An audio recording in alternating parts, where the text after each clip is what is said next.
कहते हैं जब भाग्य बुरा हो तो मीठी नदी का पानी भी खारा हो जाता है। क्या आपको भी यही लगता है? नहीं, हर अनहोनी का कारण भाग्य नहीं होता। कारण होती हैं हमारी असावधानियां। कठिनाइयों में सावधानी सबसे महत्वपूर्ण ढाल है। अनजान मार्ग पर आगे बढ़ने से पूर्व अपने एक पांव को धरा पर जमाना और दूसरे पांव से आगे आने वाली भूमि को टटोल लेना ही समझदारी है। सत्य बोलने में, वचन देने या प्रतिज्ञा लेने में सावधानी आवश्यक है। अर्थात सावधानी का अर्थ है पहले भविष्य का आकलन कर लेना। यदि घर की नींव डालने में असावधानी बरती जाए तो इमारत चाहे कितनी भी सुंदर क्यों ना हो, वो ध्वस्त हो ही जाती है। इसीलिए सुरक्षित भविष्य का आधार है वर्तमान में बरती हुई सावधानी। क्योंकि भविष्य में क्या होने वाला है ये आप जान नहीं सकते, परंतु उससे बचने के लिए सावधानी की ढाल का प्रयोग अवश्य कर सकते हैं। मनुष्य का सबसे बड़ा गुण यह है कि वो सदा अथक परिश्रम करता है और मनुष्य की सबसे बड़ी त्रुटि यही कि वो सदा छोटा मार्ग चुनता है। कदाचित इसीलिए वो वरदान चाहता है, कदाचित इसीलिए वो श्राप से भय खाता है। परंतु जय विजय हानि लाभ की भांति ही श्राप और वरदान केवल भाव मात्र हैं। कब कौन सा वरदान श्राप बन जाए और कौन सा श्राप वरदान में सिद्ध हो जाए, ये केवल मनुष्य के कर्मों पर निर्भर करता है। विष पीकर शंकर महादेव हो गए और अमृत पान करके भी राहु केतु असुर ही रहे। तो सब खेल है केवल भाव और कर्मों का। यदि कर्म और लक्ष्य उचित हो तो श्राप को वरदान बनते देर नहीं लगती, और यदि कर्म अनुचित हो तो वरदान भी श्राप बन जाता है।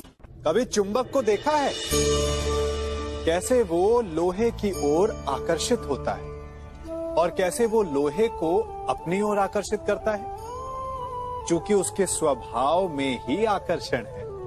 हम सबके भीतर भी एक ऐसा ही चुंबक होता है, विचार का चुंबक, जो सदा अपने ही जैसे विचारों को आकर्षित करता है।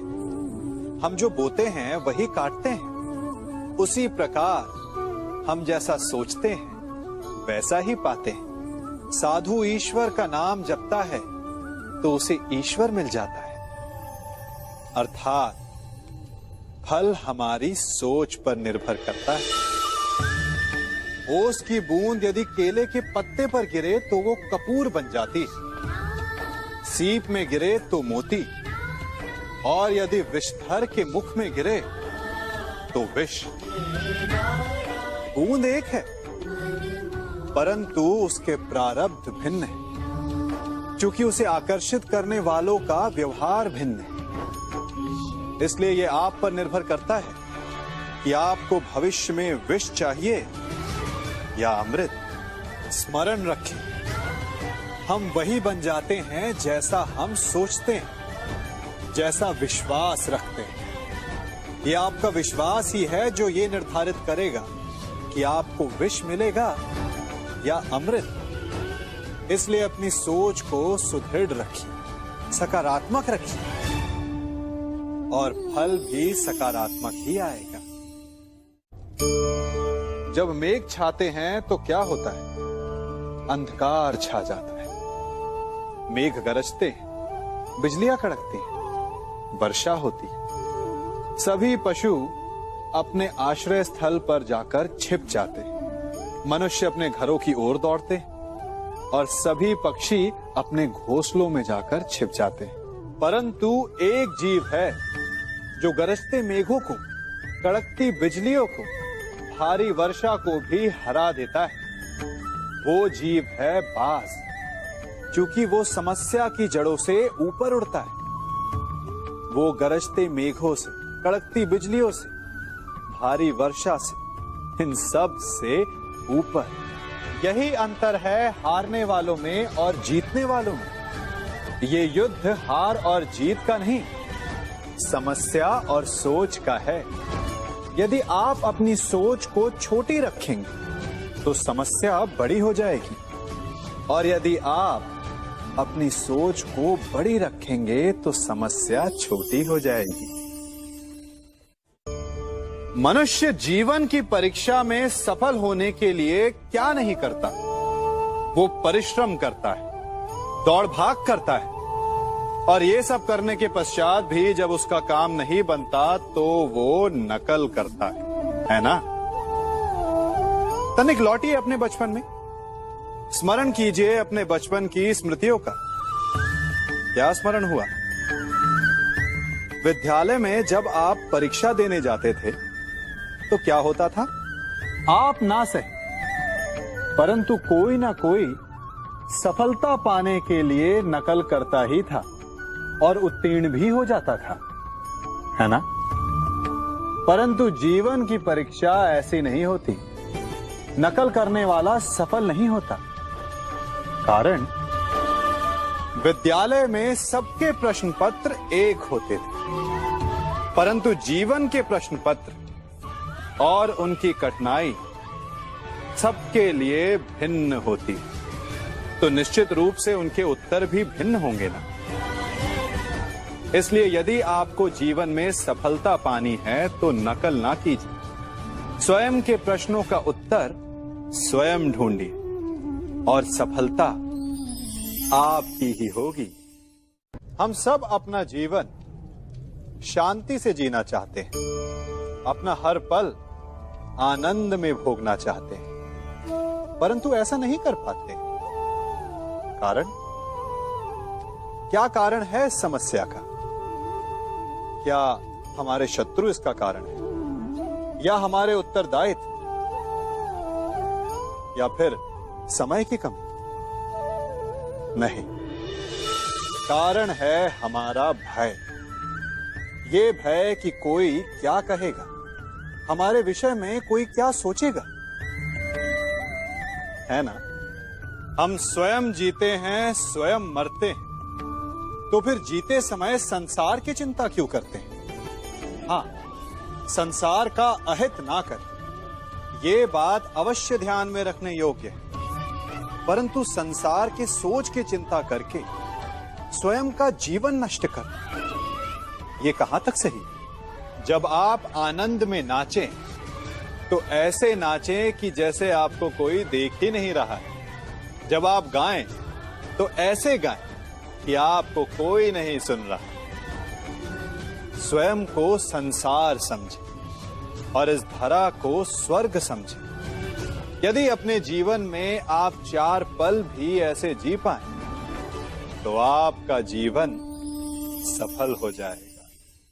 हम सभी प्रतिदिन अपना कार्य करते हैं, तो कभी कुछ अधूरा रह जाता है, तो कुछ भूल हो जाती है, कभी कुछ हानि हो जाती है, और फिर उस भूल, उस हानि के अनुभव की पीड़ा तले हम दब जाते हैं। अब आप लोग कहेंगे कि ऐसा होना तो स्वाभाविक है। यदि ऐसा है तो तनिक सूर्य की ओर देखिए। वो प्रतिदिन अंधकार से लड़ता है और हर रात्रि के पश्चात एक नई ऊर्जा, एक नए तेज के साथ उदित होता है। तो क्यों ना आप भी अपने जीवन की बीती पुरानी बुरी बातों को भुलाकर अपना प्रत्येक दिन नई ऊर्जा, नए जीवन की तरह प्रारंभ करें। विश्वास कीजिए, आपका जीवन सरल हो जाएगा और आनंददायी भी। मैं क्या कर रहा हूं? मैं दिए प्रज्वलित कर रहा हूं ताकि अंधकार को मिटा सकूं। अब आप कहेंगे कि इसमें कौन सी बड़ी बात है ना?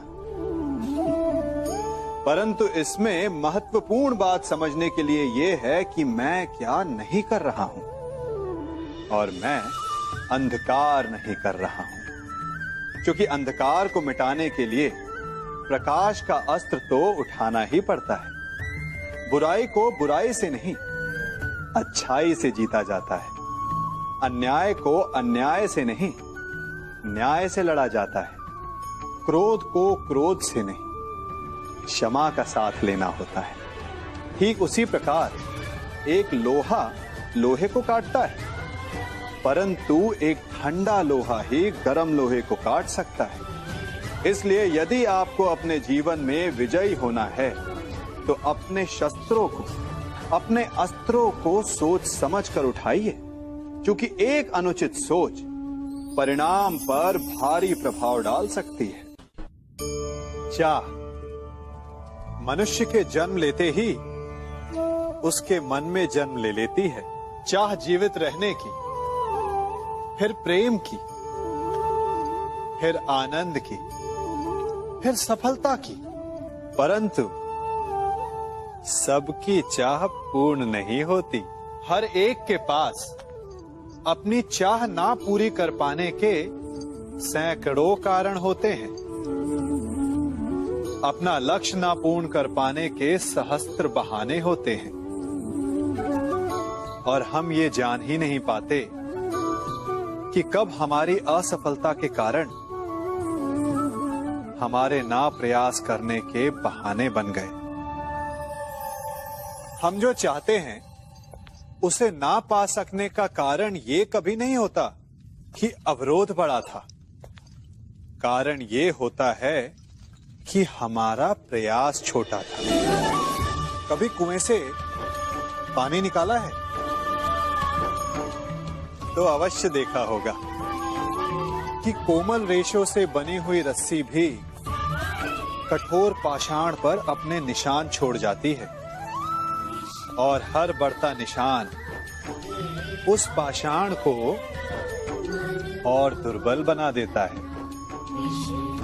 उसी प्रकार हमारा हर प्रयास हमें हमारे लक्ष्य के और पास ला सकता है।